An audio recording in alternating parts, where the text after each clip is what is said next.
ইহুদি খ্রিস্টান বৌদ্ধ এদের সাথে মিশেছি। ইহুদিদের যে চেহারা আমি দেখেছি ধবধবে ফর্সা, এবং তার দাড়ি আমার চাইতেও বড়, পা পর্যন্ত লম্বা, একবারে জব্বা কর্তা গায়ে দেয়, মাথায় সুন্দর রুমাল দেওয়া, পাশে একজন মহিলা আছে হাত মোজা পা মোজা দেওয়া, 4, 5টা 6টা 7টা ছেলে মেয়ে পাশে। দেখে মনে হবে যে এ মনে হয় বিশাল মুসলমান। জিজ্ঞাসা করে what is your name, hello brother. তখন যে নাম বলে, নামের তালিকা শুনেই বুঝি যে মুসলমান। কনফার্ম হওয়ার জন্য যখন বলি যে হোয়াট ইজ ইউর প্রফেট, আপনার নবী কে, তখন বলে জোসেফ। জোসেফ মানে মুসা আলাইহিস সালাম। আমরা যাকে মুসা নবী বলি ওনারা জোসেফ বলে ডাকে। খ্রিস্টানদের সাথে মিশলে তারা বলে আমার নাম, বললেই তো বোঝা যায় একটা নাম বলে, কারণ এদের নামের তালিকাগুলো আমি আগে জানি। জিজ্ঞাসা করা হয় যে নবীর নাম কি, বলে যিশু। যিশু মানে ঈসা আলাইহিস সালাম। অন্যান্য যে ধর্মের সাথে আমি মিশেছি, 120টা দেশের ছেলে মেয়েরা এক জায়গায় ছিলাম, 120। আমি একটা পরীক্ষা করেছিলাম সেখানে মালয়েশিয়াতে, রাত 2টা বাজে তখন, সম্ভবত ক্যাম্পাসের ভেতর দিয়ে যাচ্ছিলাম, একটা মোবাইল পড়ে আছে, চকচক করছে, খুব দামি মোবাইল। আমার সাথে প্রায় 7-8টা দেশের ছেলে মেয়েরা। থাইল্যান্ডের একজন ছিল, উনি বলছে ব্রাদার এই যে মোবাইলটা, এখানে 120টা দেশের ছেলে মেয়েরা আমরা থাকি, শুধু বাংলাদেশ আর ভারত, এই 2টা দেশের ছেলে মেয়ে যদি এর পাশ দিয়ে না যায়, কিয়ামত পর্যন্ত মোবাইল কেউ নেবে না। আমি ওনারে বললাম তো ভাই আপনি কি আমার বাস দিলে, কি বলেন? হ্যাঁ, এটা সত্য কথা। কিন্তু বাংলাদেশের ভারতের ছেলে মেয়েরা যদি যায়, যে কোনো ভাবে হজম করে ফেলবে। অন্য কোন দেশের ছেলে মেয়েরা পাশ দিয়ে হেঁটে গেলে তারা তাকায়ও না, কেন লোকের জিনিস নেবো কেন? এই মানুষগুলোর সাথে মিশলে কথা, অথচ যে লোকটা কথা বলছে যে ছেলেটা খ্রিস্টান,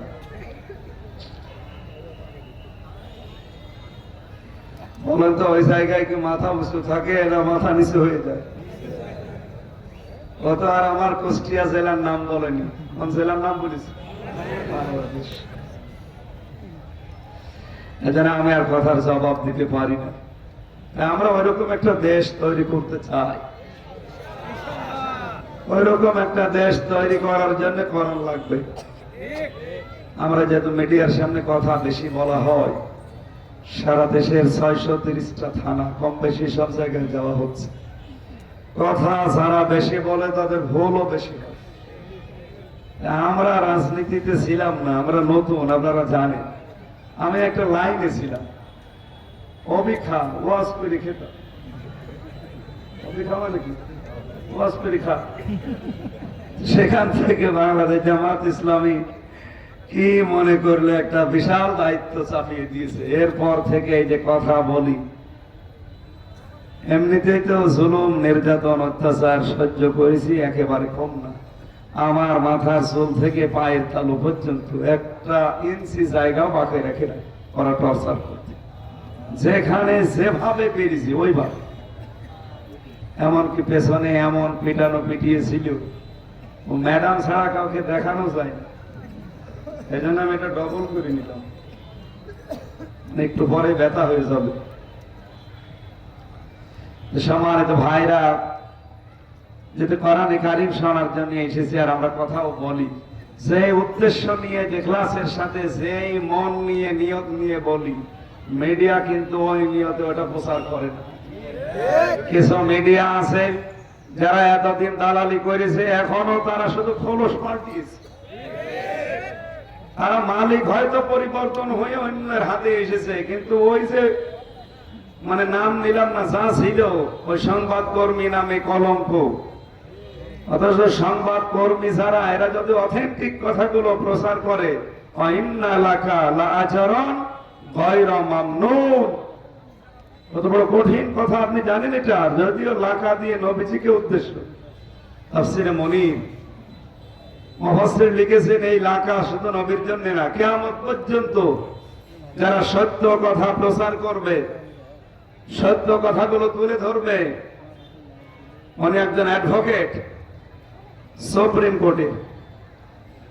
এই সমস্ত জায়গায় যারা সত্যের বাণীগুলো প্রচার করে, তুলে ধরে, এই তুলে ধরতে গিয়ে যদি কোনো বাধা প্রাপ্ত হয়, কোন কষ্ট সহ্য করা লাগে, এর জন্য যে বিনিময়, আল্লাহ বলেন আচরণ, অবশ্যই আমি পুরস্কার দেব। গায়রা মামনুন, নিরবিচ্ছিন্ন পুরস্কার, যার কোনো শুরু হলে শেষ নেই। সেই হিসাবে যারা সাংবাদিক, এরা যদি সত্য কথাগুলো, পৃথিবীতে সবচাইতে সত্য কথা কার কথা? বলেন বলেন। তারপরে রাসূলুল্লাহর কথা। আল্লাহ রাসূলের কথা যারা বলে, তারা কি কথা বলে? মান ক্বালা বিহি সাদাকা, যারা কোরআন দিয়ে কথা বলে তারা সত্য কথা বলে। আমরা তো সেই কথাগুলো বলতে চাই, যে সেইটাকে কাটছাট করে উল্টাপাল্টা রং ঢং লাগিয়ে এমন ভাবে প্রচার করে ভিউ পাওয়ার জন্য, প্রচার পাওয়ার জন্য, মাঝখান থেকে আমাদের বদনাম হয়ে যায়। আমি কিছুদিন আগে নওগাঁ শহরে একটা জায়গায় বলেছিলাম যে বাংলাদেশে আবার 300 এমপি, তার ভেতরে আব্দুর রকিব একজন দাঁড়াবে। এই 300 জনের ভেতরে যদি 151 জন এবার কোরআন বুকে নিয়ে যেতে পারে, আর এই 151 জনকে যারা ভোট দিয়েছেন, ওই মানুষগুলো সংসদের প্রথম অধিবেশনে বলবে, মাননীয় স্পিকার, আমরা নামাজের বিল চাই। এটা বলো লাগবে ওনাকে, কারণ আল্লাযীনা ইম্মাক্কান্নাহুম ফিল আরদি আকামুস সালাহ, আমি যদি ইমানদারকে ক্ষমতা দেই, তাদের প্রথম কাজ হবে নামাজ কায়েম করা। এই 54 বছরে আল্লাহ যেহেতু ইমানদারদেরকে ক্ষমতা দেয়নি, এবার যদি দেয়, আমাদের সর্বপ্রথম কাজ হবে এই দেশে নামাজ প্রতিষ্ঠা করা। তখন কি হামজার এই ওয়াজ করা লাগবে, সলিমুদ্দিন ভাই চলো নামাজ পড়তে যাই? আপনি নামাজ পড়বেন, আপনার বাপ পড়বে। নামাজ না পড়লে এমনও মাযহাব আছে যে 12 বছর তাকে জেলখানায় আটকিয়ে রাখার নির্দেশ। এমন এমন মাযহাবেও আমি ফতোয়া পড়েছি যে যদি নামাজ যতক্ষণ পড়তে রাজি না হবে, ও যদি মরে যায়, যাক, তাও আটকিয়ে রাখো। বলেন তো, এই শাস্তি যদি দেশে তখন কায়েম হয়, এ দেশে অনেকে যারা জীবনে নামাজ পড়েনি তাও পড়বে। তখন নামাজের ওয়াজ আর করা লাগবে?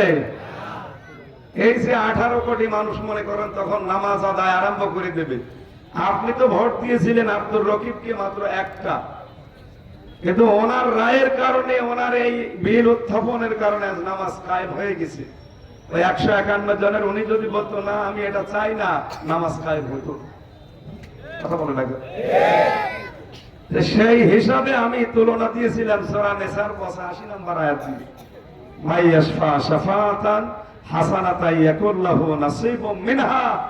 কোন মানুষ যদি ভালো কাজে সুপারিশ করে, রায় দেয়, ভোট দেয়, সমর্থন জানায়, সহযোগিতা করে, ও ভালো কাজ করে যা পাবে, আপনি সুপারিশ করে তাই পাবেন। সেই হিসাবে আপনি যদি একটা রায় দেন, ভোট দেন, যত মানুষ নামাজ পড়বে, প্রত্যেক ওয়াক্তে এক একজনের নামাজের সওয়াব আপনি পাবেন না? হযরতে আবু বকরকে বলা হয় তামাম দুনিয়ার সব মানুষের নেকি এক জায়গায় করলে আবু বকরের সমান হবে না। কেন? কারণ তিনি কোরআন এক জায়গায় করেছিলেন। এই কোরআন যত মানুষ পড়বে, আবু বকর কোরআন শুধু এক জায়গায় করার কারণে কবরে বসে বসে উনি সওয়াব পেতেন। এই কারণে তার সাথে নেকি দিয়ে পারা যাবে না। এই উদাহরণ হিসাবে আমি এটা মিলিয়েছিলাম। অথচ এই মিডিয়ারা কাটছাট করে বলেছে আমির হামজা নাকি ঘোষণা দিয়েছে জামাত ইসলামীতে ভোট না দিলে সে জাহান্নামী, আর ভোট দিলে সে জান্নাতি। আমি কোনোদিন এই কথা বলবো আমার কি 5 লাখ কোথায় কামড় দিয়েছে? এরা এই যে উলট পালট কাটছাট করে 1.5 ঘন্টা 2 ঘন্টার কথাগুলো আগেরটা পরেরটা কেটে এখানে প্রসাব করিবেন, না করিলে 50 টাকা জরিমানা। প্রসাব যদি নাও লাগে শেষ পর্যন্ত বাধ্য হয় প্রসাব করতে, কইলেই জরিমানা। এই যে আমি ওখানে জরিমানা আছি। আজকে সাংবাদিকদের সাথে একটা মত বিনিময় ছিল 11টা থেকে 2টা পর্যন্ত। আমার আলোচনা দিয়েছে 6 মিনিট। আমি কথা বলতে গিয়ে সাংবাদিকদের যে গুরুত্ব, সংবাদ প্রচার করা এটা কিন্তু অনেক গুরুত্বপূর্ণ কাজ। রাষ্ট্র চালাতে 4টা জিনিস লাগে, তার ভেতরে সাংবাদিক। আমি নবীর পরিচয় দিচ্ছিলাম যে নবী মানে সংবাদ বাহক, এই হিসাবে নবীও একজন সাংবাদিক, কিন্তু আমাদের মতো সাধারণ না। উনি আল্লাহ প্রদত্ত সংবাদগুলো প্রচার করেছিলেন, সেই অর্থে উনি সাংবাদিক। অথচ এই কাল বেলা নাকি যেন এরা উল্টা পাল্টা রিপোর্ট দিয়ে আজ আমার সারা দেশে কল আসতেছে, হ্যাঁ আপনি নবীকে সাংবাদিকের সাথে তুলনা দিলেন, এরা ঘুষ খায়, এরা মদ খায় এদের সাথে। ওই যে সাইদি সাহেবকে কে বলেছিল না, সাইদি দিনা আমাদের নেতা। নবীকে আমরা আমাদের নেতা বলি না, আরবিতে বলি, বাংলায় বলতে গেলে ফতোয়া দেয়। হ্যাঁ আমাদের নেতারা মদ খায়, গাঁজা খায়, উল্টা পাল্টা করে, আর আপনি আমাদের নেতা বললেন।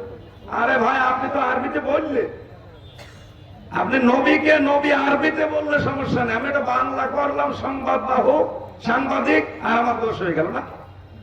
আমি তো সাধারণ এরকম উল্টা পাল্টা সাংবাদিকদের কথা বলি না। বিশ্ব নবী ছিলেন মহান আল্লাহ প্রদত্ত যে সংবাদ, ওইটা প্রচারকারী। বাল্লিগ মা উনজিলা ইলাইকা মির রাব্বিক, হে রাসূল আপনি প্রচার করেন যেটা আপনাকে আপনার রব দিয়েছে, তার নাম কোরআন। একটা অর্থের দিকে আমি একটু টাচ দিয়েছি, আর ওরা এখন আমাকে চালিয়েছে যে নবীর সাথে কেন সাংবাদিক তুলনা দিল, এই ধর ওর পেছনে লাগ। কি যে যন্ত্রণায় আছে কথা বলতে গিয়ে। আমি কিন্তু ওই মন নিয়ে বলি না, আমি নবীর সম্মান রেখেই বলেছি যে নিউজ লিখতে দেখবেন 4টা অক্ষর লাগে ইংরেজিতে, NEWS। এন দিয়ে যদি নর্থ ধরেন, ই দিয়ে যদি ইস্ট ধরে, ডাব্লু দিয়ে যদি ওয়েস্ট ধরে, এস দিয়ে যদি সাউথ ধরে, পৃথিবীর চারিদিকে হয়ে গেছে, আর কোন দিক বাকি আছে? তাম পৃথিবীর সব সংবাদ নবীকে আল্লাহ দিয়ে এই পৃথিবীতে পাঠিয়েছিলেন। এই জন্য তিনি শুধু আরব জাহানের নবী না, বলিয়া জোহান্নাস ইন্নী রাসূলুল্লাহি ইলাইকুম জামিআ। নবী আপনি বলেন আমি তোমাদের সকলের জন্য আল্লাহর পক্ষ থেকে রাসূল হয়ে এসেছি। জোরে বলো সুবহানাল্লাহ। আমার ভাইরা, বিশ্বনবী মুহাম্মদুর রাসূলুল্লাহকে আল্লাহ যে সংবাদগুলো দিয়ে পাঠিয়েছিলেন, ওইরকম একটা সংবাদ আমরা আপনাদের সামনে আজকে উপস্থাপন করব। আমার আলোচনার বিষয় হচ্ছে খেলাফতের শর্ত। আমার আয়াত তেলাওয়াত শুনে আলেমরা বুঝেছেন, এটা সূরা নূরের 55 নম্বর আয়াত।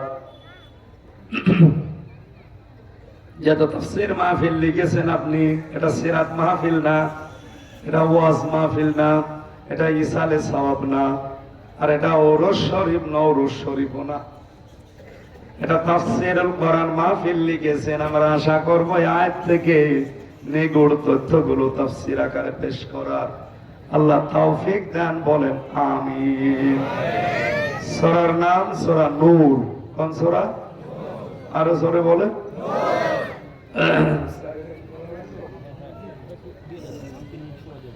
আমি মনে হয় প্রবেশ করার আগে এনারা যেহেতু লিখে দিয়েছে, 3 মিনিট সময় দিলাম, উনি 3 মিনিটই লিখেছে। যে যা এনেছে এর খরচের জন্য আপনার 5টা টাকা হলেও যেন থাকে। একটা চা খেতে 10 টাকা লাগে, চা খাওয়ার দাম হলেও দিয়ে যাবেন। মসজিদের উন্নয়ন করবে না, আল্লাহর ঘর।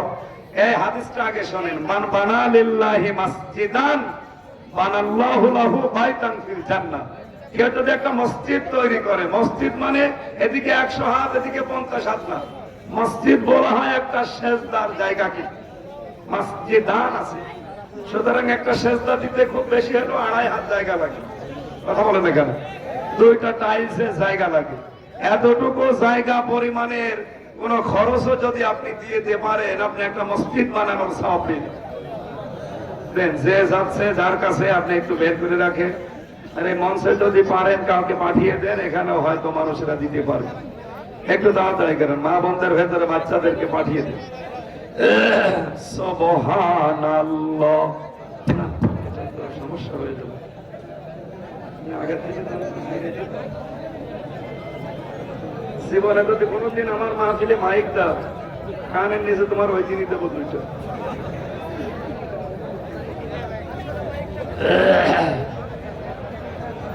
আরে কমিটির লোক খারাপ, এটাতে মাইক দিয়েছে।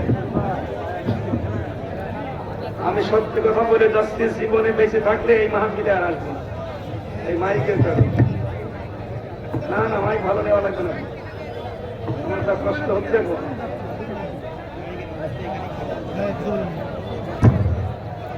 হ্যাঁ, আওয়াজ আছে আপনার? মাইক আমার কানের দিকে ঘুরিয়ে দেন, যা আছে যান,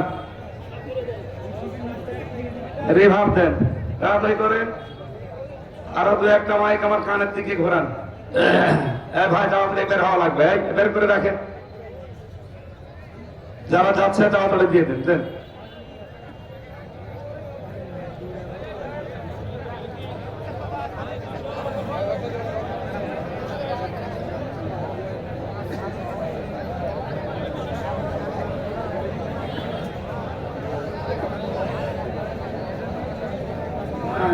তার কথায় দাওয়াত নেওয়া ঠিক হয়, আমানুল্লাহ না কি যেন ওই ছেলেটার কথায় কাজ করা ঠিক, গলাটা নষ্ট করেছে, এমনি কষ্ট হচ্ছে।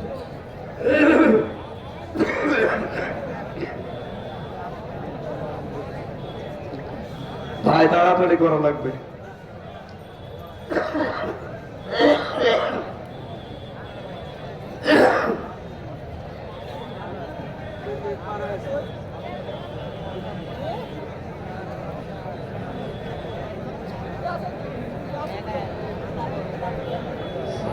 হবে না ভাই, মাইকের পাওয়ার আলা মাইক দিতে হয়।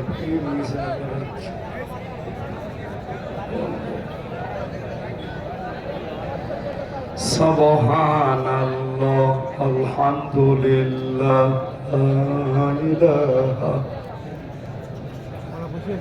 সুবহানাল্লাহ, আলহামদুলিল্লাহ, সুবহানাল্লাহ, আলহামদুলিল্লাহ। হয়েছে ভাই, 3 মিনিট মনে হয় হয়ে গেছে। যান এখান থেকে, যান, বেরিয়ে যান, কমিটির কাছে জমা দিয়ে দেন, তাড়াতাড়ি বের হন। এই যে মুরব্বী দাঁড়িয়ে আছেন কেন ভাই, যান যান যান। লা ইলাহা ইল্লাল্লাহ মুহাম্মাদুর রাসূলুল্লাহ। আপনারা এতদিন মনে হয় এমন মনে করতেন যে মসজিদ বানানো মানে এদিকে 20 হাত এদিকে 30 হাত এরকম বিশাল মসজিদ বানিয়ে দিলে আল্লাহ জান্নাতে একটা ঘর বানাবে না। মান বানা লিল্লাহি মসজিদান আছে। আপনি যদি একটা সেজদার জায়গাও বানিয়ে দেন, একটা সেজদা দিতে 2টা টাইলস লাগে মাত্র। কি কথা বলছেন না? 2 হাত 2.5 হাত হলেই তো একটা সেজদার জায়গা হয়ে যায়। সুতরাং এই মসজিদের উন্নয়ন কল্পে যেহেতু প্রত্যেকে চেষ্টা করবেন একটা সেজদার জায়গা বানিয়ে দিতে। আর 50 জন যদি উদ্যোগ নেয় যে 50 জন নামাজ পড়ার জায়গা বানিয়ে, আপনাদের 50 জনের জন্য আল্লাহ 50টা জান্নাত বানাবে, একটা একটা ঘর আলাদা বানাবে। খালি একটা সেজদার জায়গা বানিয়ে দিলে আপনার নিয়তটা কিন্তু ভালো থাকা লাগবে। আমরা সূরা নূর থেকে যেহেতু পড়েছি, আবার ওঠাউঠি করে কেন ভাই? এটা ক্লাসের মতো করবেন। আমরা 45 মিনিট 1 ঘন্টা একটা ক্লাস করি, একটা ক্লাসের মতো কথা বলবো ইনশাআল্লাহ। সূরা নূর, নূর মানে আলো, নূর মানে কি?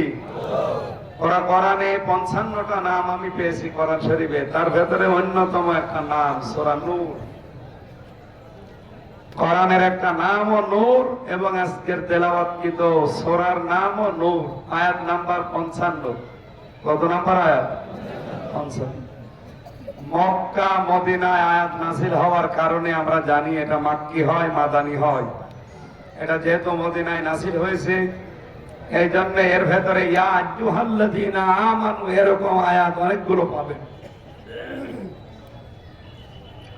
আমার প্রশ্ন হচ্ছে, ইয়া আইয়ুহাল্লাযীনা আমানু এই কথাটা আল্লাহ কেন বলেন? হে যারা ঈমানের দাবি করো তাদেরকে বলছি। আপনি দেখবেন মাক্কি সূরা যেগুলো আছে কোরআনে কোন জায়গায় ইয়া আইয়ুহাল্লাযীনা আমানু পাবেন না। নওগাঁবাসী কি পেলেন এখান থেকে বলেন?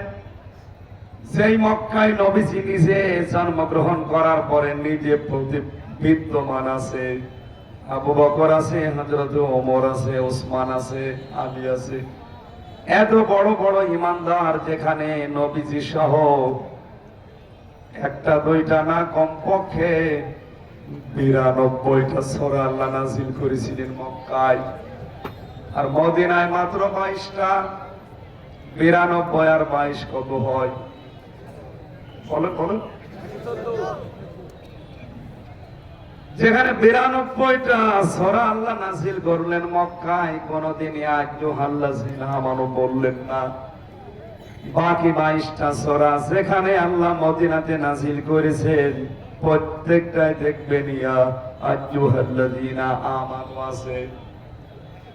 আমি যতগুলো তাফসীর পড়েছি, মুফাসসিরিন ইকরাম জবাব দিয়েছেন একটা, যে মক্কায় যদিও নবী নিজে, আবু বকর ওমরের মতো এত বড় ইমানদারেরা আছে, কিন্তু মক্কায় যারা দায়িত্বে ছিল ওই সময় সবগুলো কাফের। সব কি? কারণ যেখানে থেকে ইসলামকে কন্ট্রোল করা হয়, ওই জায়গাগুলো যদি ইসলামের দখলে না আসে, আপনি কখনো ইসলামকে অনুরোধ করে চালাতে পারবেন না, আদেশ দিয়ে চালাতে হবে। ইসলাম এই পৃথিবীতে এসেছে অনুরোধের জন্য না আদেশের জন্য? বলেন বলেন। এই জন্য আল্লাহর আদেশ সূচক শব্দই বেশি, অনুরোধ খুব কম। আল্লাহ যেখানে দেখবেন তা'আমুরুনা বিল মা'রুফি ওয়া তানহাউনা আনিল মুনকার, আমাদেরকে আমি পরিচিত ভালো ভালো কাজের আদেশ দেই, আর অন্যায় কাজ করতে আমি আল্লাহ বলি যে তোমরা নিষেধ করো, বাধা দাও। ইসলামের কাজগুলো কিন্তু অনুরোধ দিয়ে হয় না, এটা আদেশের জায়গায় নিতে হয়। আজ 54 বছর আমরা এই দেশটা স্বাধীন হয়েছি, ইসলামকে আমরা আদেশের জায়গায় আজও নিয়ে যেতে পারি নাই। ইসলাম আছে অনুরোধের জায়গায়। নবীজি ওই সময় বসবাস করতেন মদিনায়, মক্কায়, কিন্তু ইসলাম তার কাছে থাকা, ইসলাম তার কাছে আসা, কোরআন তার কাছে আসা, কিন্তু কোরআনে কারীমকে উনি আদেশের জায়গায় নিয়ে যেতে পারেননি, অনুরোধের জায়গায়। অনুরোধের জায়গায় যতদিন আপনি বসবাস করবেন, আল্লাহর দৃষ্টিতে পুরোপুরি ইমানদার আপনাকে বলা হবে না। কিন্তু এই মানুষগুলো যখন মদিনায় গেছে, মদিনার চেয়ার গুলো যখন সব ভালো ভালো মানুষ দিয়ে আল্লাহর নবী বসাতে পেরেছে, আপনি এবার দেখেন 22টা সূরা নাযিল হয়েছে, প্রায় সবগুলো সূরাতে দেখবেন ইয়া আইয়ুহাল্লাযীনা আমানু। এই সূরা নূরের ভেতরে এই দুই জায়গায় পাবেন। কেন আল্লাহ এই নাম ধরে ডাকলেন? কারণ ইসলাম কায়েম না থাকলে এমন এমন জায়গা আছে, সেখানে হালালকে হালাল জানার পরে মানা যায় না, হারামকে হারাম জানার পরেও মানা যায় না।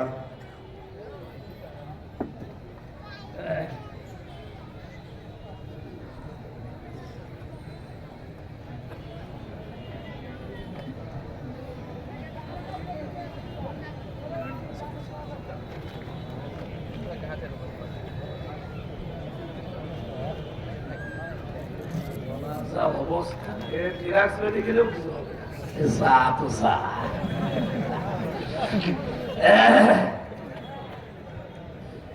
হাসিনার উপরে এমনি রাগ হয়, এই কারণে। মহিলা তো বসে আছে স্বামীর বাড়ি, আমার অবস্থা আমারও তো শেষ করে দিয়েছে, আমার শরীরটাও শেষ, আমার কণ্ঠটাও শেষ।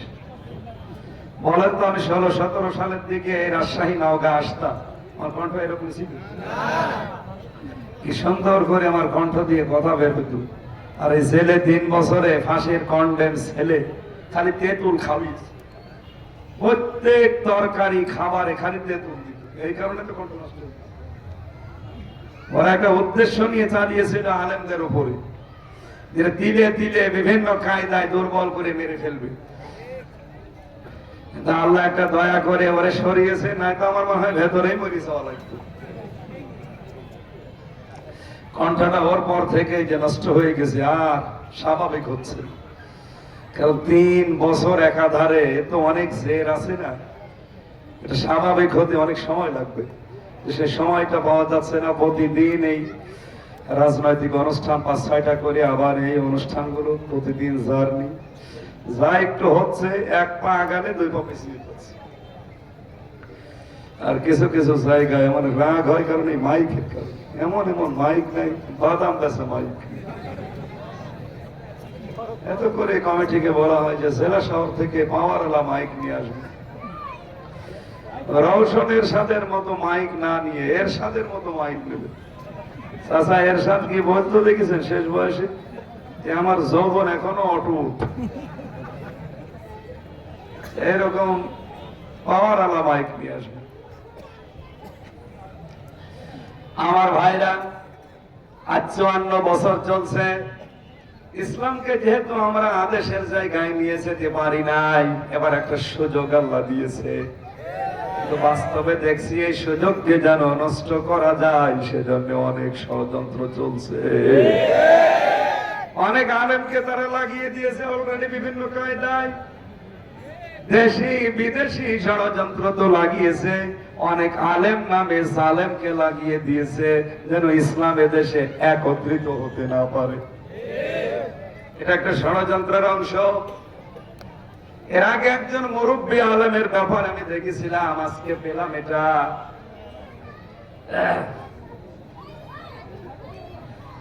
আপনার সাথে আমার মনে হয় মতের মিল হবে কিনা জানি না। শেষ বয়সে আল্লামা শফি রহমতুল্লাহ আলাইহি দুনিয়া লোভী কিছু দালালদের দ্বারা ব্যবহৃত হয়েছেন। আমার ধারণা ঠিক একই ভাবে মহিবুল্লাহ বাবনগরীও কিছু দালালদের খপ্পরে পড়েছে। নাই তো এতদিন কোনো কথা বলে না জামাত ইসলাম এই শিবিরে, হঠাৎ করে আপনাকে নাড়া দিচ্ছে কারা বলেন তো? অবশ্যই পেছনে কেউ না কেউ আছে। আল্লামা আহমেদ শফি আল্লাহর জবরদস্তি একজন বুজুর্গ আলেম ছিলেন, তাকে ব্যবহার করেছিল তার সন্তান সহ কিছু দালালরা। তাদের তো টাকা পয়সা ভালো হয়েছে, কিন্তু মাঝখান থেকে লোকটা কালার হয়ে গেছে। এ লোকটাও মুরব্বী মানুষ ভালো, কিন্তু এনাকে বারবার এই কথাগুলো বলানো হচ্ছে, যাদের দ্বারা দেখবেন অধিকাংশ গুলোই দালাল। আমি অনেকের সাথে জেলে ছিলাম, জেলে থাকাকালীন তাদের ঈমান আমলের অবস্থা আমি দেখে ফেলেছি। 24 ঘন্টা 18 ঘন্টা হু হু করে কাঁদে ওইটুকু জায়গা। আর আল্লামা সাইদি 13 বছর জেলখানায়, এটিএম আজহার 13-14 বছর জেলখানায়। কোনদিন তাদের কান্না শুনি না এই কষ্টের কারণে। তারা কাঁদতো আল্লাহর ভয়ে। আর এরা কেঁদেছে শুধু হাসিনার কারণ। আর তারা আজ বিভিন্ন জায়গায় দলে বেদলে ভক্ত হয়ে, আপনি দেখেন, যদি বলা হয় যদি আপনাদের 20টা চেয়ার দেওয়া হবে, আমার মনে হয় সব বাদ দিয়ে তারা এখনই কিসের আকীদার প্রশ্ন, কিসের প্রশ্ন, সব বাবা শাহজালাল সব আলাম। উনি যেমন ব্যবহার হয়েছিলেন, ব্যবহৃত হয়েছিলেন, এ আল্লাহর এই বান্দাও মনে হয় ব্যবহৃত হচ্ছে কিছু দালালদের খপ্পরে পড়ে। আলেম নামে কিছু জালেম তাকে পেছন দরজা দিয়ে শুধু উল্টা পাল্টা ফতোয়া দেয়। বাংলাদেশে এদের যে মানে ভূমিকা আপনি অস্বীকার করতে পারবেন। 11 জন মানুষ জীবন দিয়েছে সরাসরি ফাঁসির দড়ি দেখি দেখি। আপনি তো জীবনে ফাঁসির দড়ি দেখেননি, খালি নাম শুনলে অজ্ঞান হয়ে যাবেন, বুঝলেন ফাঁসির দড়ি কি? আপনি এখন জানতে পারছেন, আর 1.5 ঘন্টা পরে আপনার ফাঁসি। আপনাকে যত খাবার ভালো ভালো দেওয়া হোক, আপনি খেতে পারবেন না। অথচ মীর কাসিম আলী শহীদ রহমতুল্লাহ আলাইহি মাত্র 3 ঘন্টা পরে তার ফাঁসি। সে কারারক্ষীকে বলছে, ভাই আপনি আমার ডাক দেবেন, আমি ঘুমিয়ে গেলাম। উনি বলছে, স্যার আপনার তো ফাঁসি 3 ঘন্টা পর। 3 ঘন্টা এখন অনেক সময়, আমি 2 ঘন্টা ঘুমিয়ে নেই। ঠিক দেখেছে উনি ঘুমিয়ে গেল। ওই কারারক্ষী আমারও দায়িত্ব ছিল।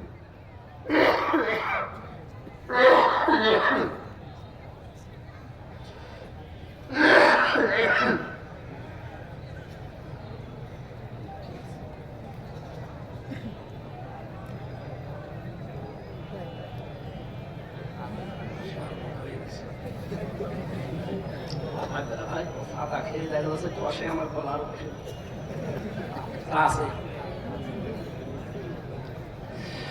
প্রিয় নওগাঁবাসী, আপনারা যেভাবে আগ্রহ নিয়ে শুনছেন, আমি আশা করছি এটা ক্লাস ভালোভাবে চলছে। স্যারদের মতো এরকম উন্নত ক্লাস হয়তো হচ্ছে না, তো ক্লাস হচ্ছে। এটা আপনি বুঝতেছেন যে মক্কার মানুষকে আল্লাহ ইয়া আইয়ুহাল্লাযীনা আমানু ডাক দেননি, মদিনায় ডাক দিয়েছেন। কারণ মক্কা ইসলাম ছিল অনুরোধের জায়গায়, আর মদিনা ইসলাম ছিল আদেশের জায়গায়।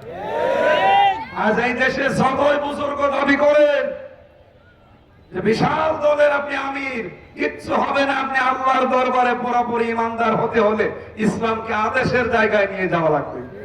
সেই চেষ্টা এবার করছি আমরা। আর আপনার উল্টা পাল্টা ফতোয়া দিয়ে পিছিয়ে দিতে চান, আপনি দায়ী থাকবেন কিয়ামতে। সেরকম একটা সূরা, এটা মদিনার সূরা, মদিনায় নাযিল হয়েছে। 55 নাম্বার আয়াত পড়েছি আমরা। আল্লাহ রাব্বুল আলামিন বলেন ওয়া'দাল্লাহুল্লাযীনা আমানু মিনকুম। শব্দের দিকে খেয়াল করেন, ওয়াদা একেবারে মাসদার, আল ওয়াদু মাসদার থেকে ওয়াদা। আল্লাহ নিজে এখানে ওয়াদা করছেন, তার মানে আল্লাহর ওয়াদা আর আমির হামজা আব্দুর রকিবের ওয়াদার মতো না। কথা বলে না কেন? কত মানুষ তো এবারও দেখবেন ওয়াদা করবে আপনাদের সাথে, ওয়াদা করলে হলো। ওয়াদা তো 54 বছরে শুনছি আমরা, কয়টা ওয়াদা পালন করেছেন? আল্লাহ নিজে ওয়াদা করছে, ইন্নাল্লাহা লা ইউখলিফুল মিয়াদ, নিশ্চয় আমি আল্লাহ কোন ওয়াদা খিলাফ করি। আল্লাহ এখানে নিজে যে ওয়াদা করছে, আল্লাহর এই ওয়াদা কোনদিন মিথ্যা হতে পারে না। এই বিশ্বাস আমাদের আছে না নেই? আল্লাহ কাদের সাথে ওয়াদা করছেন? আল্লাযীনা আমানু, যারা ঈমান এনেছে। আমাদের এখানে যারা আমরা বসে আছি, আপনি এক বাক্যে বলবেন আমরা কি ঈমান এনেছি না ঈমান পেয়েছি? বলেন। আমরা অধিকাংশ মানুষ এখানে যারা বসে আছি, ঈমান আমার মনে হয় কেউ আনি নাই, সবগুলো আমরা ঈমান পেয়েছি। ঈমান যদি কোন মানুষ আনতে চায়, হযরতে বেলাল ঈমান এনেছিলেন, হযরতে খাব্বাব ঈমান এনেছিলেন। তাদের ঈমানের দাবির দিকে তাকান। এই মানুষগুলো ঈমান আনার পর তাদের ঈমানকে টিকিয়ে রাখতে গিয়ে এই মানুষগুলো কি না করেছেন আপনি বলেন? আমরা যদি ঈমান আনতাম, সত্যি আমরা ওই কাজগুলো করতাম। আমাদের ঈমান আনা হয়নি, আমাদের ঈমান পাওয়া হয়েছে। বাবা মা ছিল মুসলমান, সেই হিসাবে আমরাও ঈমান পেয়েছি। এবার থেকে আপনাদের আমি আহ্বান জানাচ্ছি, ঈমান আমাদের আনা লাগবে না পাওয়া লাগবে? এবার আমরা যারা এনেছি, যারা পেয়েছি, তাদেরকে আনার জন্য আহ্বান জানাচ্ছি। রব্বুল আলামিন কোরআনে কারিমে যত জায়গায় ঈমানদারকে ডাক দিয়েছেন, আমি এই শব্দগুলো মিলিয়ে দেখেছি। তাফসীরে প্রায় 89 জায়গায় পেয়েছি এই শব্দটা, ইয়া আইয়ুহাল্লাযীনা আমানু। শব্দটা পরিচিত, কিন্তু এত আবেগের ভেতরে আছে। মুফাসসিরিন ইকরাম বলেন, দুনিয়ার মানুষকে আল্লাহ ডাক দেওয়ার সময় বলেন ইয়া আইয়ুহান নাস বা ইয়া আইয়ুহাল ইনসান। আর ঈমানদারকে যখন আল্লাহ ডাক দেন, তখন তার কুদরতি হাত এভাবে উঁচা করে বলেন ইয়া আইয়ুহাল্লাযীনা আমানু। এত আদর, মহব্বত, ভালোবাসা, আবেগ নিয়ে আল্লাহ ডাকছেন, আসো ঈমানদারেরা। এখানে আল্লাহ ওয়াদা করছেন এরকম ঈমানদারদের সাথে। আপনার ঈমান আছে কিনা এইটা আবার আপনি পরীক্ষা করতে পারেন। নবীজিকে প্রশ্ন করা হচ্ছে, হে রাসূল, আমার যে ঈমান আছে আমি কিভাবে টের পাবো? এটা আমি পরীক্ষা করব কি দিয়ে? আল্লাহর নবী বলেন, ইযা সাররাতকা হাসানাতুকা ওয়াসাআতকা সাজ্জিআতুকা ফাআনতা মুমিন। যখন তোমার ভালো কাজগুলো তোমাকে আনন্দ দেয়, আর অন্যায় দেখলেই তোমার ভেতর থেকে একটা বাধা আসে, কষ্ট লাগে, তখন বুঝবা তোমার ঈমান আছে। আবার আপনি নিজের থেকে পরীক্ষা করেন, হাদিস দিয়ে আপনার ঈমান আছে কিনা। ভালো কাজ দেখলে আপনি যেই করুক না কেন ভালো লাগা লাগবে। এই যে ছাত্র দলের ভাইরা, এখন আমি দেখতে পাচ্ছি তারা একটা ভালো কাজে প্রতিযোগিতা করছে, বিভিন্ন ম্যাচে, বিভিন্ন হোস্টেলে দেখলাম তারা যে সাই নামাজ, কোরআন শরীফ, এমনকি মসজিদে যারা ছোট ছোট বাচ্চারা নামাজ পড়তে যায়, তারা একেবারে দলবদ্ধ হয়েছে, চকলেট দিচ্ছে। এটা ভালো কাজ না? এ ভালো কাজ দেখলে সে যেই করুক না কেন আপনার একটা আনন্দ লাগা লাগবে, ভেতর আপনি খুশি মজা পাবেন। আর যদি মনে হয় যে এটা শুধু আমার দলের লোক করলে ভালো লাগে, অন্য দলের লোক করলে আমার কেমন যেন লাগে, আপনার ইমানে সমস্যা আছে। ভালো কাজ যেই করুক না কেন এটা ভালো লাগা লাগবে, অন্যায় যেই করুক আপনার কাছে খারাপ লাগতে হবে। কথা বলেন। আমার কুষ্টিয়ার সন্তান শহীদ আবরার ফাহাদ, তাকে যারা পিটিয়ে পিটিয়ে মেরে ফেলেছে, এই 20 জনের উপরে আমার সাথে জেলখানায় ছিল। মাঝে মাঝে দেখা করতে এসে আফসোস করতো যে ভুল করে ফেলেছি। বন্ধুদের পাল্লায় পড়ে, দলীয় পাল্লায় পড়ে, বড় ভাইদের কথা মতো এগুলো পিটিয়ে মেরে ফেলেছি। তারা তো এখন জেল খাটে না, তারা তো এখন ফাঁসির আসামি না। মাঝখান থেকে আমাদের জীবন, দুনিয়া, আখেরাত সবই নষ্ট হয়ে গেল। একটা হিন্দু ছেলে পেয়েছিলাম, আমার মনে হয় 24 ঘন্টার প্রায় 10-12 ঘন্টায় একাধারে কান্নাকাটি করত। চিকিৎসা নিতে যেতাম, মাঝে মাঝে দেখি কাঁদতেছে। ওই ময়মনসিংহ নেত্রকোনার ওই লাইনে বাড়ি। অঝর নয়নে কেঁদে কেঁদে বলতো, কোন কারণে এই ভ্রান্ত আদর্শকে গ্রহণ করতে গিয়েছিলাম। তার বিবেকটা অন্তত এখন কাজে লেগেছে, তার ঈমান নেই কিন্তু বিবেক আছে। ওই সময় যদি ওই বিবেকটা তার জাগ্রত থাকতো, ও কিন্তু আবরার ফাহাদকে পিটিয়ে হত্যা করতো না। আমার কথা হচ্ছে, আবরার ফাহাদকে যারা মেরেছে, কাজটা কি ভালো কাজ না খারাপ কাজ? সে যেই করুক না কেন আপনাকে খারাপ বলা লাগবে। কিন্তু অনেক মানুষ বলছে না, শিবির মেরেছে, অসুবিধা নেই। কেন, শিবির কি মানুষ না? কি রাজনীতি আরম্ভ হয়েছিল 15.5 বছরে। একটা ছেলেকে আপনি মেরে ফেলবেন, সাংবাদিকরা বলবে কাকে মেরেছে, যদি বলেন শিবির, অসুবিধা নেই। কোথায় পৌঁছেছিল? শিবিরের সাবেক সভাপতি ইঞ্জিনিয়ার মোহাম্মদ সিরাজুল ইসলাম, পাবনায় বাড়ি। কিছুদিন আগে উনি সভাপতি ছিলেন, কয়েক বছর আগে। কালকে একটা ভিডিওতে কথা বলছিলাম, অঝর নয়নে কাঁদছে। উনি বুয়েটের ছাত্র ছিলেন, ওনাকে কুকুরের মতো পিটিয়েছিল ছাত্রলীগের ভাইরা। দোষ একটাই, যেমন নামাজ পড়ে, শিবির করে, এই একটাই দোষ। এই রাজনীতি থেকে অন্তত আমরা এখন বেরিয়ে আসতে চাই না, চাই না? যারা এগুলো উল্টা পাল্টা করে জেলে আছেন, তাদের জীবন তো শেষ। আমার এই জন্য মাঝে মাঝে মনে হয়, এই দেশের প্রত্যেকটি মানুষকে, নারী হোক আর পুরুষ হোক, পরে অন্তত 7 দিন হলেও জেলে রাখা দরকার, দেখার জন্য। আমি আপনাকে জেলে যাইতে বলছেন, এমনি যে দেখে আসবেন যে ভেতরের দৃশ্যটা কি, ওটা আলাদা একটা জগৎ। যদি জেলের কেউ থাকে জিজ্ঞাসা করে, এটা নিরবিচ্ছিন্ন এলাকা, ওরা পৃথিবী থেকে মনে হয় যে আলাদা একটা জগৎ, অথচ আপনার পাশে প্রাচীর দিয়ে ঘেরা। এই জন্য অপরাধ কমাতে আমার মনে হয় জেলের এই কষ্টগুলো 7 দিন করে মানুষকে একটু ফ্রি থাকার ব্যবস্থা করা দরকার।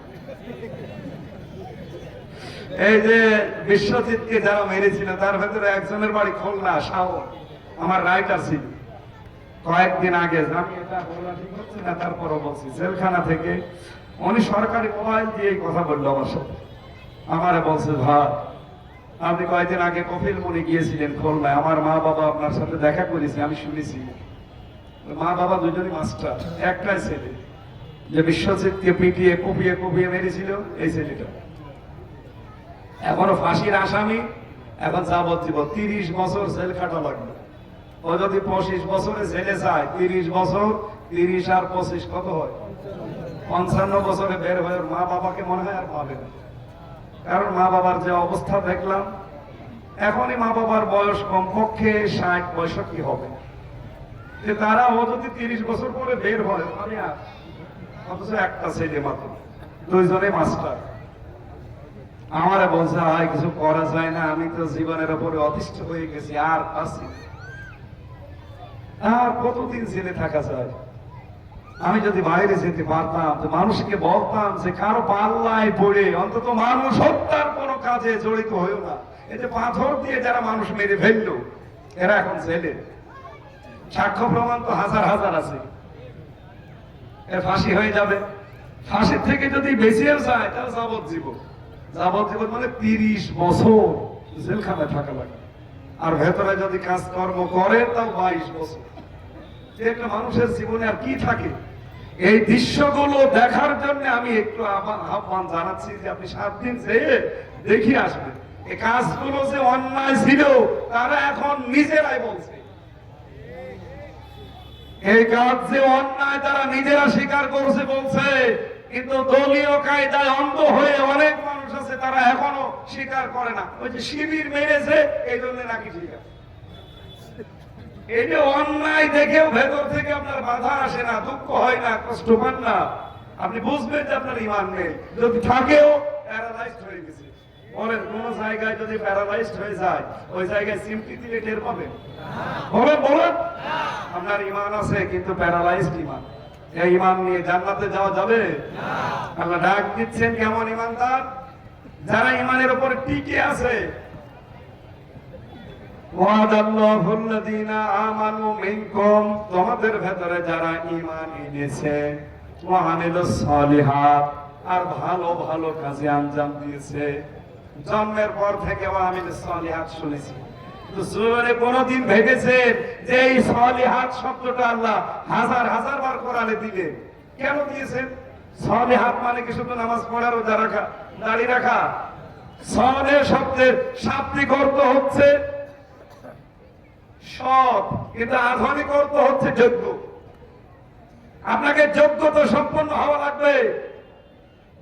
আজ বাংলাদেশের যতগুলো ডিসি আছে, এসপি আছে, এএসপি আছে, টিওনো আছে, এই পর্যায়গুলো প্রত্যেকটাকে বিসিএস ক্যাডার হওয়া লাগে। কথা বলে দেখেন, বিসিএস ক্যাডার না হলে আপনি ওই জায়গায় যেতে পারবেন? বলেন না। আপনার কয়জন আছে হাতে বলেন? উনি একজন ডক্টর, এইরকম ডক্টর আপনার কয়জন আছে? খালি নামাজ পড়া, রোজা রাখার, দাড়ি বড় করা ইবাদত না। সালেহ মানে যোগ্যতা সম্পন্ন হওয়া লাগবে। বাংলাদেশ জামাত ইসলামী এইটা করার চেষ্টা চালাচ্ছে। আপনি তাকান, তাদের ইউনিয়ন থেকে শুরু করে আন্তর্জাতিক মহল পর্যন্ত প্রত্যেকটা জায়গায় সব যোগ্য এবং নিরপেক্ষ মানুষগুলো পাবেন। তারা তৈরি করে ফেলেছে অলরেডি। এই জন্য আমরা আশা করি যারা ঈমান আনে এবং আমলে সালেহ মানে সৎ এবং যোগ্য মানুষ তৈরি করার মাধ্যমে এগিয়ে যায়। আল্লাহ বলেন আমি কি করব জানো? লা ইস্তাখলিফান্নাহুম ফিল আরদ, জমিনের শাসন ক্ষমতা তাদের হাতে আমি আল্লাহ তুলে দেব। এতটুকু আল্লাহ পাক শেষ করেননি। কামাস্তাখলাফাল্লাযীনা মিন ক্বাবলিহিম, যেমন তাদের পূর্বে বর্তীদেরকে আমি আল্লাহ দিয়েছিলাম। আমাদের পূর্বে যারা রাষ্ট্রীয় ক্ষমতা আল্লাহ যাদেরকে দিয়েছেন, আমরা অনেকে মনে করি সাহাবায়ে কেরাম পেয়েছে মনে হয় শুধু সুমন্তর সু দিয়ে, না, প্রত্যেকে যোগ্য ছিল। হযরত ওমর ওই জামানায় 10 জন মানুষ লেখাপড়া জানা মানুষ, তার ভেতরে তিনি একজন। হযরত আমর ইবনুল আস তিনি সমরবিদ ছিলেন। হযরত খালিদ ইবনে ওয়ালিদ তিনি যোদ্ধা ছিলেন, সেনাপতি। এই বিষয়গুলো তারা আগে যোগ্যতা অর্জন করেছে। ওরা আগেও ছিল এরকম ভয়ঙ্কর, ইসলামে আসার পরে ওইটা কাজে লাগিয়ে হয়ে গেছে স্বর্ণের মানুষ।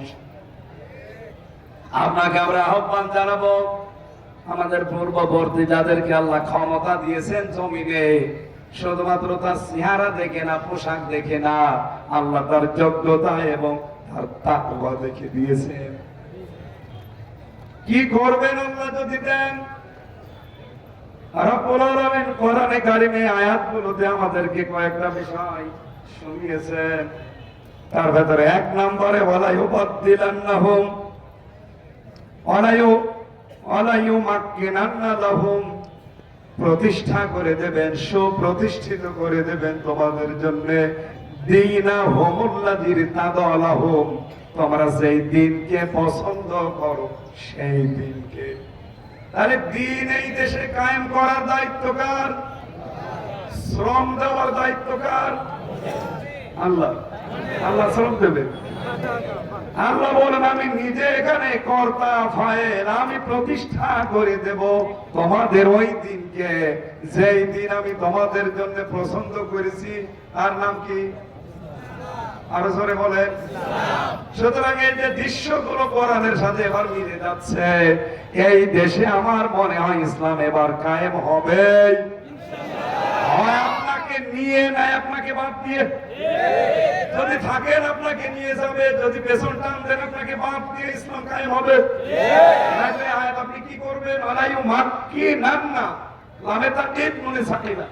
আল্লাহ গ্যারান্টি দিচ্ছেন দীনাহুম আল্লাযী ইরতাদালাহু, যেই দিনকে তিনি তোমাদের জন্য পছন্দ করেছেন সেই দিন কি হিন্দুদের দিন, খ্রিস্টানদের দিন, বৌদ্ধদের দিন?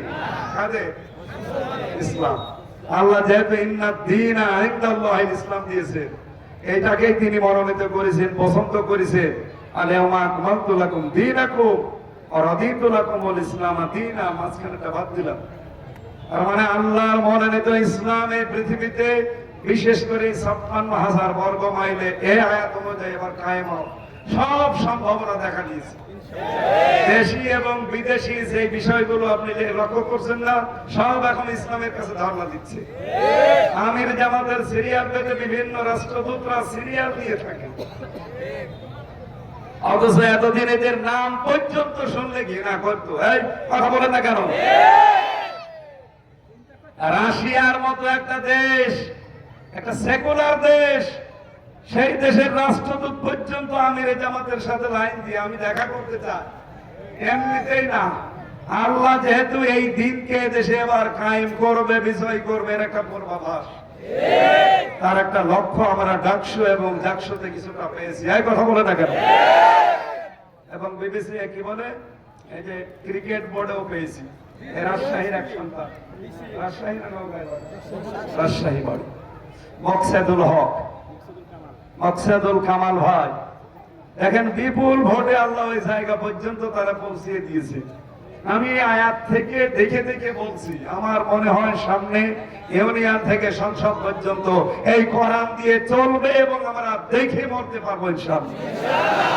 ওয়ালা ইউবাদদিলান্নাহুম মিন বাদি খাউফিহিম আমনা, আমি আল্লাহ বদল করে দেব তোমাদের যে অবস্থা আছে ভীতিপূর্ণ, এটা নিরাপত্তার দ্বারা। আমরা এখন ভয় আছি না অনেক জায়গায়, বিভিন্ন রকমের ভয় এখনো আছে, যদিও ভয়টা আল্লাহ অনেকাংশে আমাদের থেকে এখন দূর করে দিয়েছে।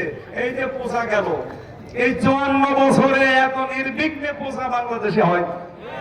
অন্যান্য বছর আসলে আমরা মুসলমানেরা আতঙ্কে থাকতাম, না জানি কোন অঘটন ঘটিয়ে এর মাথায় আবার চাপিয়ে দেয়। আমির জামাতের ঘোষণা ছিল এই দেশে মসজিদ যেমন পাহারা দেওয়া লাগে না, মন্দিরও পাহারা দেওয়া লাগবে না ইনশাআল্লাহ।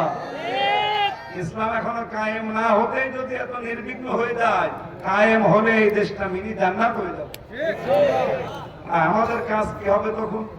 ইয়াবুদুনানি, আল্লাহ বলেন তোমরা ইবাদত করবা শুধু আমার, লা ইউশরিকুনা বি শাইআ, আল্লাহর সাথে শরীক করা যাবে না।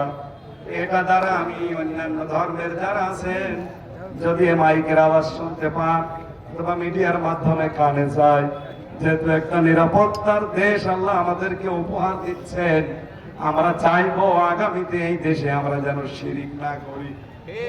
কথা বলেন না কেন? কারণ শিরিক করলে সেই জায়গার দায়িত্ব নেয় না।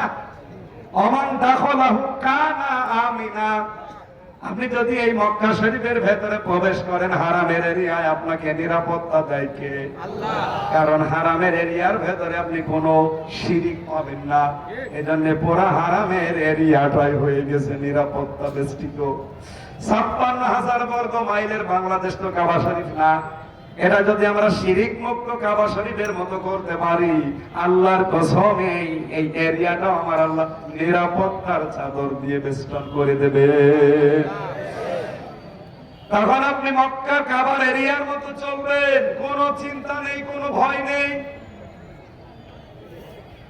আল্লাহ কোরআনে কারিমে নির্দেশ দিয়েছেন, হে নবী আপনি কি দেখতে পান না হারামান আমিনা ইউতাখাত্তাফুন নাসু মিন হাওলিহিম, আমি হারামের এরিয়াকে কিভাবে নিরাপত্তার চাদর দিয়ে ঢেকে দিয়েছি। এখানে কোনো মারামারি কাটাকাটি চোর ডাকাতি চুরি ছিনতাই নেই, অথচ আপনি এর বাইরে চেয়ে দেখেন কি অবস্থা। আমাদের 56,000 বর্গ মাইলকে আমরা অন্তত হেরেম শরীফের মতো শিরিক মুক্ত করার চেষ্টা চালাবো ইনশাআল্লাহ। অন্য ধর্মে যারা আছেন আপনারা ভুল পথে আছেন, এক কথাই বলছি। এর মাটির তৈরি করা এই মূর্তির সামনে নিজেকে আপনি আত্মসমর্পণ করাচ্ছে। আমি সেদিন সিরাজগঞ্জে দেখেছিলাম, আমার মাহফিলের গেট আর পূজার গেট পাশাপাশি। বৃষ্টি হয়েছিল এই জন্য কমিটি আমার নিয়ে গেল পেছন দিয়ে। পেছন দিয়ে যাওয়ার সময় দেখি সামনে যাদের 8টা 10টা করে হাত, পেছনে ওই মূর্তির ঠিক জায়গা মতো বাঁশ দিয়ে খাড়া করে। একেবারে সত্য কথা,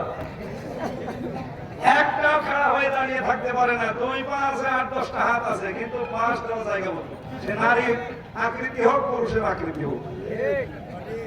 আমি ওই মাহফিলে বলেছিলাম, এই মাটির তৈরি, বাঁশের তৈরি, কাঠের তৈরি মূর্তির সামনে মাথা নত না করে মাটির মালিকের সামনে আসেন আমরা মাথা নত করি। বিবেকটা যদি একটু কারো কাজে লাগে, সে তো পৃথিবীর কোন ধর্মে থাকতেই পারে না, ইসলাম বাদ দিয়ে।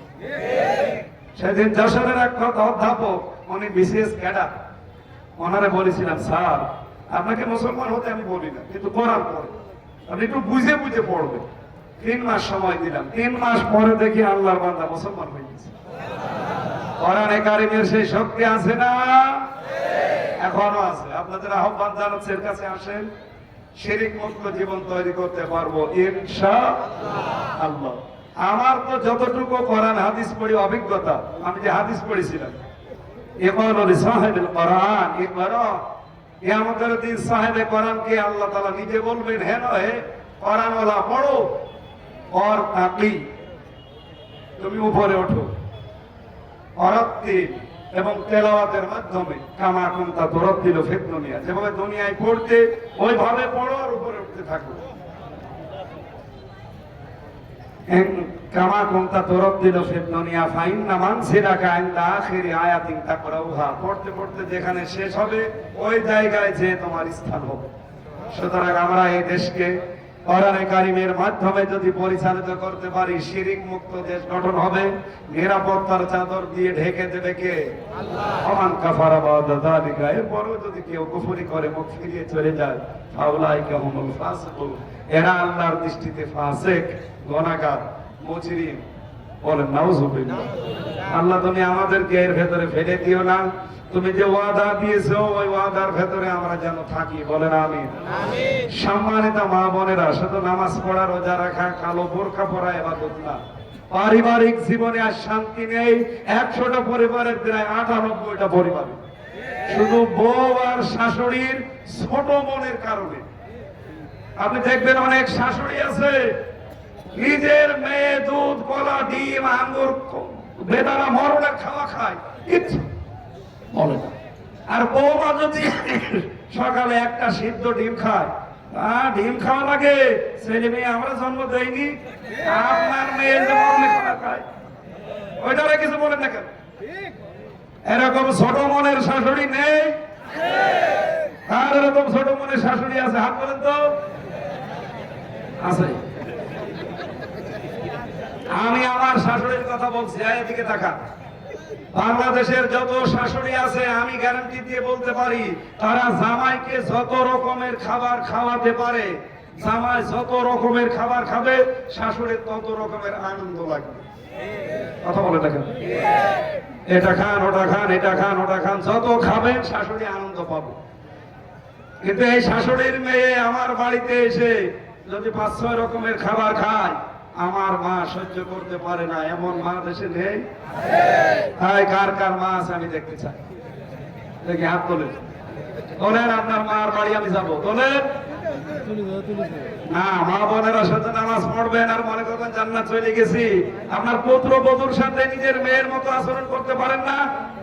আমার সাথে আমার শাশুড়ি যে আচরণ করে, আমি চাই আমার বউর সাথে আমার মা ওই আচরণ করে। হ্যাঁ, কথা বলে না কেন? আল্লাহ ছেলেদেরকে এটা বোঝার তৌফিক যত তাড়াতাড়ি দেবে, পরিবারে তত তাড়াতাড়ি শান্তি আসবে। এশার নামাজের সময় চলছে, আজান হয়ে গেছে, আর কণ্ঠ এরপরে ঘন্টাখানে আরো কথা বলা লাগবে। এরপরে মনে হয় রাজশাহী আত্রাই নওগাঁ জেলার ভেতরে। আল্লাহুম্মা আমিন। লা ইলাহা ইল্লা আনতা সুবহানাক ইন্নী কুনতু মিনাজ জালিমিন। আল্লাহ, যেভাবে আরম্ভ করেছিলাম ঘন্টার পরে ঘন্টা বললে বেরা চলে যেত না। কোরআন শোনার জন্য এত পাগল, আমার কণ্ঠ এবং শরীরের দিকে তাকিয়ে আমি শেষ করে দিয়েছি। যতটুকুই বললাম আল্লাহ আমল করার তৌফিক দাও। সওয়াবগুলো নবীজির রওজায় পৌঁছিয়ে দাও। এ মাহফিল বাস্তবায়নে যারা শ্রম দিয়েছে তাদেরকে তুমি খালি হাতে ফেরত দিও না, মনের আশাগুলো পূরণ করে দাও। সম্মানিত সভাপতি, এলাকার একজন কৃতি সন্তান ডক্টর আরিফুজ্জামান, রব্বুল আলামিন তাকে যে জায়গায়